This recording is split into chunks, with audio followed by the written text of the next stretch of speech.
Guys, nagugutom talaga ako. Ayan, i-snack natin yung aking nilutong walnuts with coconut sugar.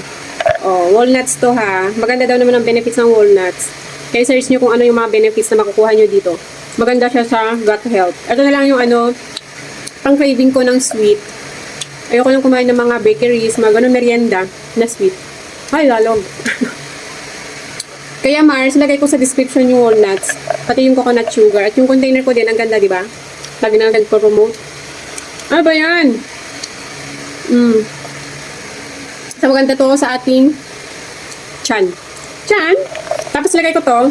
Pagkatapos kong kumain nito, itatago ko na naman. Then, later ulit, pag gusto kong kumain, pero hindi naman pwedeng sobrahan to. May pieces lang na kailangan mong kainin sa isang araw. Araw-araw, ganun. Para makuha mo yung benefits niya. Huwag mo naman gawing chichirya din, di ba? Ayan, kaya kung gusto nyo ito, ilalagay ko pa rin yung link sa description box.